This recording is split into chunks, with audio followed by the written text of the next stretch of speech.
nyuma y'uko umuhanzi Yampano wa Boy abafashe amashusho ye bakayasakaza ku mbuga nkoranyambaga bamaje kujyanwa imageragere. Magingo aya ngaya nanone hari amakuru arimo kuvugwa yuko ngo hari video ngo za Yampano nanone ngo aryamanye n'undi mukobwa noneho ngo utari umugore we. Ngayo nguko uko birimo biravugwa. Ndi mu bantu barwanye inkundura. Yampano wampamagaye sindi bukwitabe Imana ikundinde nakuzinutswe.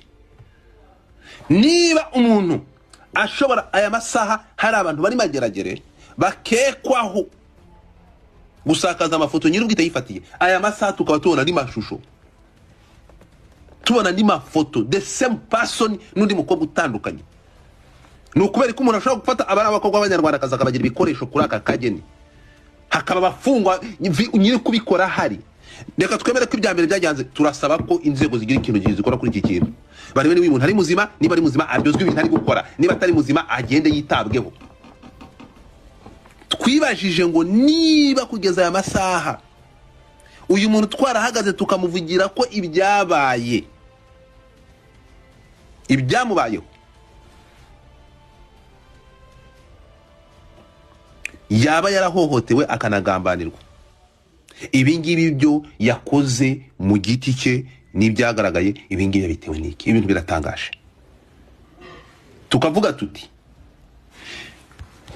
nk'abana b'abakobwa bagomba kurindwa, uyu muntu agomba kuganizwa bakaba afite ikibazo, basanga nafite n'ikibazo bakamurinda. Ntidushaka kubona abana b'abakobwa bakomeza kwandagazwa, tubona imibiri yawe yambaye ubusa buri ikomeza kujya hanze bigizwemo uruhare n'umuntu umwe, arangiza agafatwa abantu bagafungwa, abantu bamara gufungwa undi agakomeza kwidegenja. We Yampano mbere kuvuga usa wakirobezo aha ngaho urahazi kumaze, ariko Imana yangize ikiremba yarampemukiye. Yampano ry'ibyana byiza mw'abantu mwe. Baza ngo iyi nkuru nkimenya byagenze gute? Yego nahamagaye Yampano. Yego yahise ntuka, yabanje kumbaza ati njye nabaye umukinnyi wa Pruno. Ibyakurikiye byose ndamubwira ati Yampano wansize icyaha, urambeshera ko njyewe nari inyuma yo gusakaza video zawe. Andamubwira ati ibyo bintu urabizi neza wigeze kubona. Nsamusobanura ibintu bya cyber report, amashuri ni zero ntabwo azi. Niba uri kumwe na Yampano ukaba umukunda, mubwire asigeho. Basi before you kuko live washoye kuvuga no mutipe. Ntabwo ngire kuvugana na Yampano. Yampamagaye. Yampano yampamagaye. Ntega amatwi, ntabwo ntega amatwi Eric, ntega amatwi. Yampano yampamagaye. Arangije kumpamagara imwe kabiri, arambwira hayi bimeze bite, sinamusubiza. Arongera arahamagara sinamusubiza. Byagenze gute? Nanga kumusubiza. Ntibaduteranye mani, nanga kumusubiza. Arampamagara nanga kumwitaba. Rimwe kabiri gatatu kane, yampamagaye inshuro zine. Arongera imwe ebyiri gatatu, izi message zirahari. Wabitsage wanza ntega amatwi Eric se muhungu twumvikana ikintu cyangwa niba umaze kubikurikira neza cyangwa se umaze gukurikira akantu ko kandi uyu nguyu bamwita Godfather ndetse na Dumba niho bari cyangwa se nibo barimo kuvuga bati Yampano twakoze ubukangurambaga bwe bwo kurwanya ibyamukorewe ndetse tugenda tubyabagana. Ati kandi kuko ntago ari byo ababikoze bakoze ibyaha ndetse magingo aya ngaya barimo no kubiryozwa. Tereka ikibabaje giteye agahinda nuko mu gihe ababikoze cyangwa se abasakaje mu mashusho bari kubiryozwa, nanone twongeye tukabona izindi video noneho nshyashya z'umuhanzi Yampano.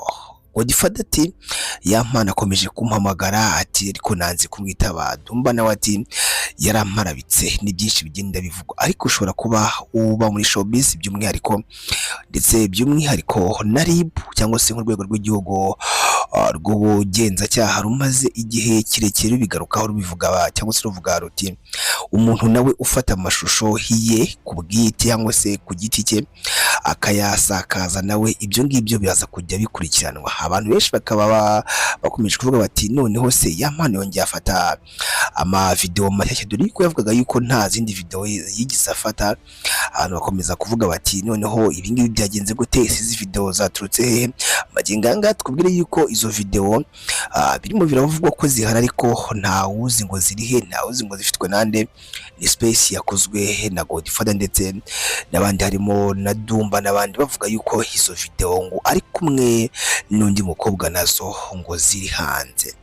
Ushobora kwibaza ngo ese kwamamara mu by'ukuri kwamamara bisaba yuko umuntu yakora ibikorwa wenda bimwangiriza isura kugira ngo akunde yamamare, kuko niko bamwe barimo kuvuga bati ya mpano abonye wenda yaravuzwe ariko ntago byahagije.